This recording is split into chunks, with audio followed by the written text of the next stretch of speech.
Now you know why I dislike that girl. She's so insensitive. Gagawin niya lahat. Kung anong gusto niyang gawin para magbida-bida siya. Kahit hindi niya alam, nakakasakit na siya with her actions. Teka, may alam ka ba sa ginawa ni Princess? Of course not. Wala akong alam sa ginawa niya. Your secret is safe with me. Siguro, in-stalk ka ng babaeng yun. Ni-research buong pagkatao mo. Gusto ko na lang muna umuwi. Gusto mo ba samahan kita? Look, Xavier, nandito ako para sa'yo. Kung gusto mong karamay, kasama, of course, I can do that for you.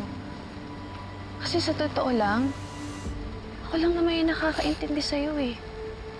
Ako lang yung nakakaalam kung ano nakakasakit sa'yo, kaya ako yung hindi mananakit sa'yo. Okay?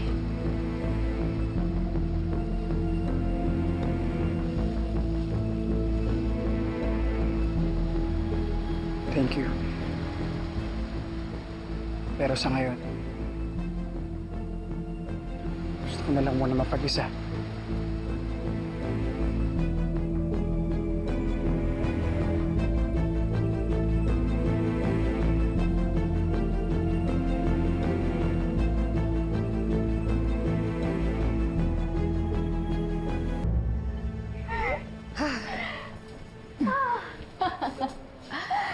This is it.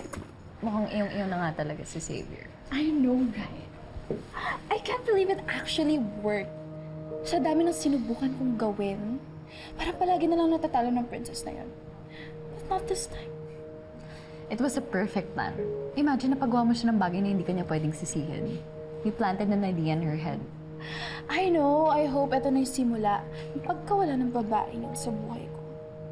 If only I can find a way to get rid of her once and for all. Cheers to that.